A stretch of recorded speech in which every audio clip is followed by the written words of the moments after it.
Hello, everybody. It's Monday. It's March the 4th, and that right there is what 81, and if you want to be precise, 81.3 degrees looks like or looked like just earlier today over the city of Salyersville. 81 degrees. Wow. How'd you like to have that forever? Beautiful day in the neighborhood. It's not all beautiful in your 7-day, not all bad, just not all as beautiful. None of it as beautiful, actually. Nevertheless, we'll get to that in just a few seconds. I just wanted to talk about it being 80 degrees and show you a little sunshine. I'll be right back in just a minute. Regardless of what season it is, you can always find fan favorites of the Ville, Salyersville, at the seasonal shop. For the dudes, Duke and Cannon, Turn Rose, and more. And always something for all the Hornet fans. And for all the ladies, it's always Wildcat season, and it all changes daily. That's why you always have to make a stop at the seasonal shop just next door to Fraser's Prater Drug Store.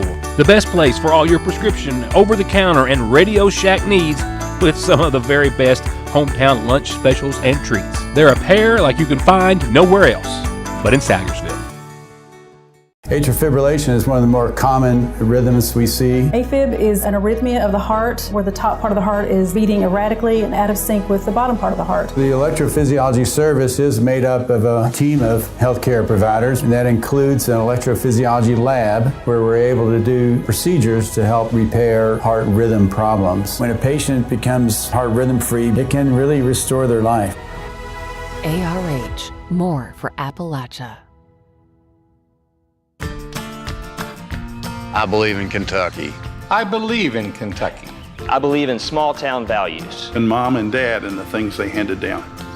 I believe some of the best people in the world are farmers. I believe in insurance that protects families, homes, and cars. I believe in always finding a way to do what you love. I am Kentucky. I am Kentucky. I am Kentucky. Salyersville National Bank hopes to help you start the new year with financial freedom and peace of mind. From new services like Apple and Google Pay with your debit card to their more than century of being dedicated to being your personal or business banking institution, they're here for you with digital, phone, or in-person banking at both locations. They're where every day starts, it's made, and it ends. From hitting the floor to hitting the road and back, your feet carry the day's duties. And if you're hurting from what might be a work or sports or stress-related fracture you don't even know about, diabetic, or that all too often heel pain that just won't go away, or any type of pain or discomfort or in need of wound care, come to where they care. Put your best foot forward and come visit our podiatry team. We care about our patients and their feet. That's Dr. Cheney and her team at Hope Family Podiatry Center next to Hope Family Pediatrics on the Mountain Parkway. Welcome back, and I do hope you've been able to enjoy some of that weather today. I've had the luxury of stepping outside on one occasion for about 15-20 seconds to make a delivery to a customer out front, and it was hard to come back in, but sometimes you got to do what you've got to do.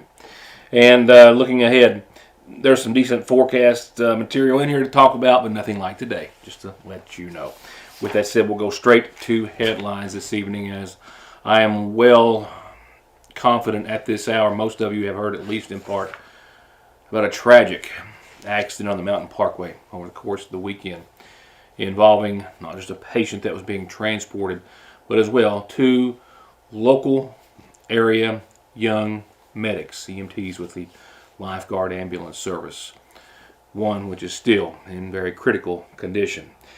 We've actually spoke to via family, the driver, and I have some information to pass along on that, and we'll get to that in just a few seconds. I do have a few court records to get to before we go to there, and they relate to the latest developments in the case against Matthew Tackett and his wife Ashley Tackett, both facing serious charges, the husband of the two facing the most serious, which were scheduled to have another pre-trial hearing later on this week. However, that date has been changed. A McGoffin County indictment, as we reported here on the program and in the Salyersville Independent, issued on November the 2nd of last year, said that around February the 12th of 2018 through February the 11th of 2020, Tackett allegedly engaged in deviant sexual intercourse with a person less than 12 years of age on at least 2 occasions and engaged in sexual intercourse by forcible compulsion with a person less than 12 years of age and subjected the same person to sexual contact on at least 4 times, a person incapable of consent because it was a child less than 12. That indictment also named Tackett's wife, 39-year-old Ashley Tackett, who also pleaded not guilty to a charge of complicity of first-degree sexual abuse. The female was given a summons to appear in court. Mr. Tackett was released on a $100,000 cash bond, which he remains free on. They had a pre-trial hearing on February the 19th. It's my understanding for the purpose of the Commonwealth presenting a plea offer to them. Court records that I obtained earlier today indicate that, as we had reported, their next pretrial was set for this week on Thursday, March the 7th. However, the parties have agreed that another pretrial date is necessary to complete discovery and present motions to the court and to discuss the possibility of criminal mediation. That new date has been set for May the 16th. That's May the 16th. It has also been ordered held via Zoom and not in person, as was the first pretrial hearing. As for any type of plea offer, plea agreement, the only information that I have to be able to confirm is that no plea agreement has been reached during or after that pretrial hearing held on February the 19th. Again, May the 16th, now the next court date for the couple. Now back to the ambulance crash on the Mountain Parkway on yesterday. There was a patient that was being transferred from Pikeville Medical Center to the UK Medical Center. She's since been identified as 66-year-old Deborah Akers, an Elkhorn City resident who was pronounced dead at the scene. She was being transported by the lifeguard ambulance service. Behind the wheel of that vehicle, a young man from McGoffin County, an EMT, his assistant in the back of that vehicle, in the passenger compartment, if you will, also a young medic from the McGoffin County area, a resident most recently of Prestonsburg, I believe. The ambulance was involved in a single car crash. It left the roadway, struck a guardrail, and overturned. And I just referred to it as the passenger compartment, which is technically correct, but I intended to say the patient compartment in the back, which is separate from the cab of the vehicle. That is where Miss Akers from Elkhorn City, as well as the other EMT were, the EMT caring for her as they made their way to Lexington, somewhere around the 11-mile marker. For still an undetermined reason, the ambulance struck a guardrail and then overturned and landed, as you see to the top left of your screen, over the embankment, or over the shoulder and over the guardrail, as you see here. It's my understanding as well that the driver, Chandler Faulkner, who I've gotten a statement from earlier today that we'll have in a few seconds, was actually out of the vehicle and attempting to care for both his co-worker and for the patient.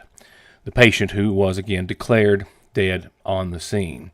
While the other EMT, co-worker of Mr. Chandler's, was airlifted to the UK Medical Center for serious life-threatening injuries, critical injuries, according to the family, including multiple internal injuries and at least partial paralysis at this time.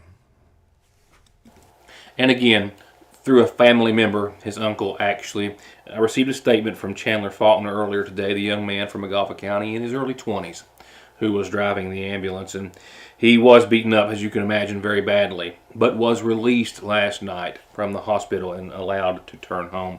And he simply asked that we focus all of our thoughts and prayers and efforts towards Alex Wells, one of his best friends and co-workers at this time, and her family. He considered himself to not be important at this time in regards to any thoughts, prayers, or sentiments that you may have, and ask that everyone continue to pray and think of Miss Wells, her young daughter, and their family as she continues to recover. On that note as well, family or friend of the family has established a GoFundMe page in Alex's support. It can be found under support for Alex Wells and family, with a goal set of $5,000 just earlier this afternoon. asking that if you can in any way or form or fashion to help donate and support their family, the 23-year-old single mother of a beautiful little girl who has been an EMT now for about 14 months and who will be spending a great deal of time in the hospital recovering, and of course her family traveling and all the other expenses associated with that as well. Support for Alex Wells on GoFundMe.com. As you can well imagine, a lot of basketball, and it's not all high school to talk about tonight, and we will get to that in just a few moments. I've got a pretty brief community calendar that we'll turn over to right now, brought to you by McGoffin Farm Bureau. The announcement that I have is actually twofold. A reminder of this Wednesday's regular commodity day, 9 to 11 at the Water into Wine Food Pantry. But as well, I had a story that we intended on running on Friday, and we just couldn't get it together. But I'm still working on that. Heather is as well for this week's paper.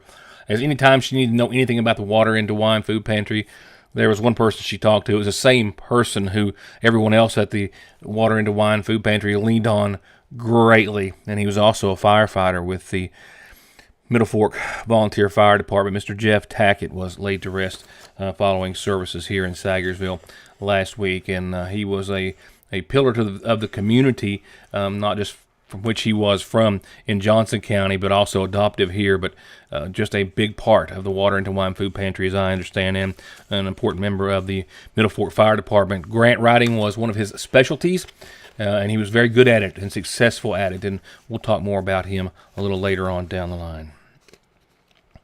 From there, if you have calendar announcements, including birthdays that we, of course, so love to do, please send them to me. As we go to funeral service announcements tonight, first of all, 85-year-old Billy Joe Howard of Helton Branch passed away on Saturday. Arrangements incomplete at this hour, but to be announced soon by the McGoffin County Funeral Home. And 77-year-old Ethel Mae Hunley Gibbs of Sagersville passed away today at Sagersville Nursing and Rehab. Arrangements in her honor still being made and to be announced soon through the McGoffin County Funeral Home.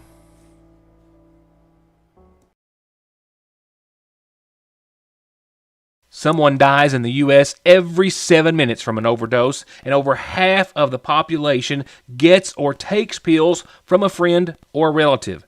And about 46 million and counting are exposed to narcotics in their drinking water. So don't toss them, flush them, or leave them lying around. Safely dispose of your unneeded meds anytime at Parkway Pharmacy, where you can always talk to a pharmacist when you need one.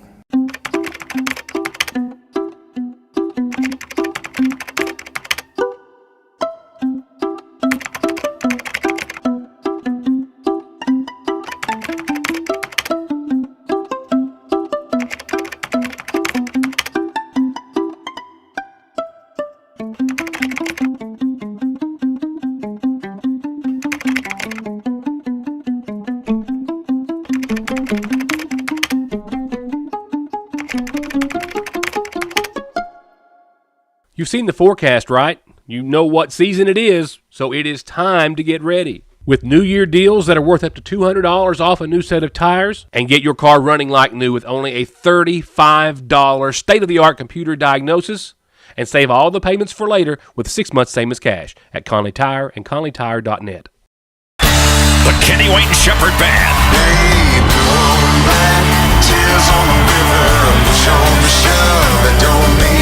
Live in concert. Turn on My Diamonds Tour. March 7th. The Mountain Arts Center in Prestonsburg. Tickets on sale now at People's Bank Box Office or MacArts.com. Don't miss the Kenny Wayne Shepherd Band live. Cooked cabbage is back at your Sagersville Lee's, and so is the low-carb plate. I mean, yes, you can call it a low-carb plate because it is. There's barely any carbs in it, but it's also one of the tastiest meals we've got. And the healthiest, low-carb or not. With juicy roast strips, our famous green beans, and yes, that tasty cooked cabbage. A taste and flavor all its own, and only at your Sagersville Lee's. A little FYI for all of those of you who are following our Kennedy Stacy and the Pioneers of Transylvania in their women's basketball endeavor to do it all over again.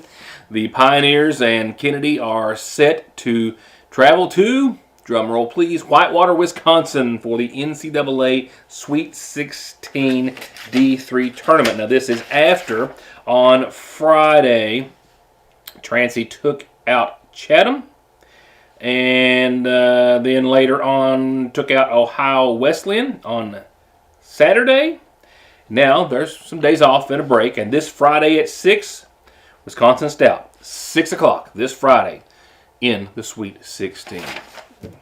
So, some great highlights from Friday night's game where the McGoffin County boys were hosting the Prestonsburg Blackcats. Of course, this is an effort to get back into the regional tournament, as we are the only ones going through the super regional format this year. McGoffin County easily defeated Prestonsburg. Some great highlights on a file which is not cooperating at this time. My apologies. With that said, let's take a look at some brackets.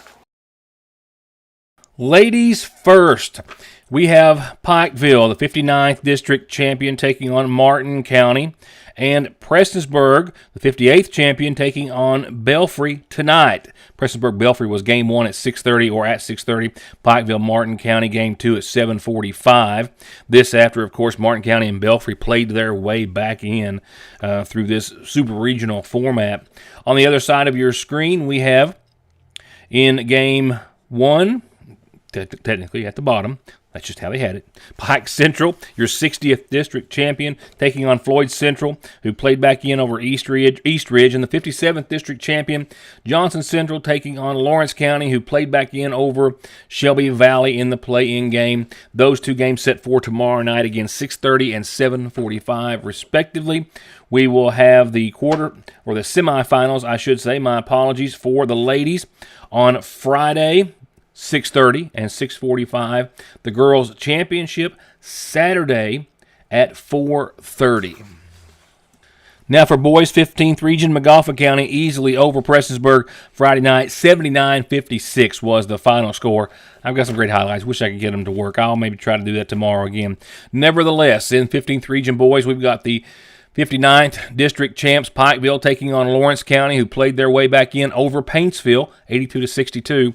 You've got Martin County, the 57th champs, over Betsy Lane, who played back in over Belfry, 96-58. You've got over to the right of your screen the 58th champion Floyd Central taking on McGoffin County. McGoffin County now goes on to play Floyd Central this Thursday. Tip-off will be at 6:30 at Appalachian Wireless Arena. That's McGoffin and Floyd Central Thursday, 6:30 at Appalachian Wireless Arena. Game 2 this Thursday will be the 60th district champion Pike Central taking on Johnson Central, who played back in again over Shelby Valley, 59-62. That was a pretty close one, with Central coming out on top by 3. The boys' semis will be Saturday, 7 and 8:45. The boys' championship will be Monday, a week from tonight, 7 o'clock at Appalachian Wireless Arena in Pikeville.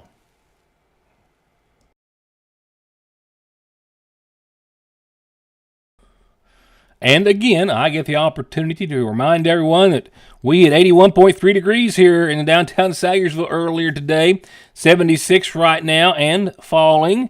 We have as well a northeasterly wind a minute ago moving around a mile an hour was all. Did have an 11 mile per hour gust earlier today. Been a nice day. Nice day. Just a little light wind and some warm air, and wow, 39% for relative humidity and 0 for rain. Sunrise and sunset now both in the 6s. Sunrise 6:59 in the a.m., sunset 6:30. We again are in the mid-70s, falling on down to about mid-40s for nighttime lows. 46 degrees is where we should bottom out this evening. Nothing more than mostly clear skies, mostly perfect, and some patchy fog at most. So, beautiful end to a beautiful day. You'll start off, 46 is all that chilly in the morning. And as you do, we'll top out around 72 degrees for your Tuesday. However, there's a but in here, and it's a pretty good one. Showers, rain, and a few thunderstorms in our forecast from tomorrow midday or after. 72 degrees tomorrow. Again, chance of showers early at 30%, but by the early evening hours, chances of showers, thunderstorms will ramp up to about 70%.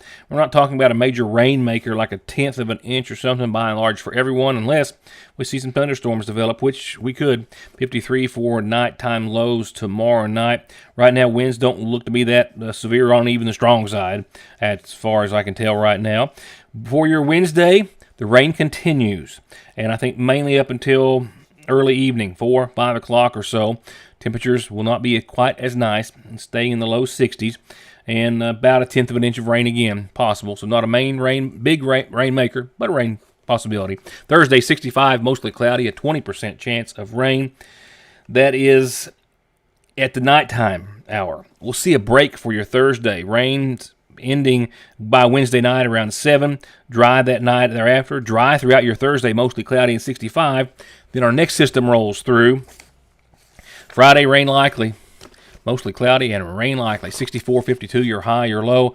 And then we're back down to the 60s and 50s for daytime highs and lows at or, in the neighborhood of freezing. 63 for your Saturday, breezy, and an 80%. It's not a chance of rain. That's pretty much a likelihood. Sunday of next weekend, 50 with some sunshine and a 40% chance of some rain. And we'll start off this day next week drastically different than we did today. Almost 30 degrees difference at 53 for your high, 31 for your low that night, sunny skies, and a 20% chance of showers. There's no mention of flakes or snow in there, but there's moisture and there's temperatures cold enough to make it happen. Spring's not here yet.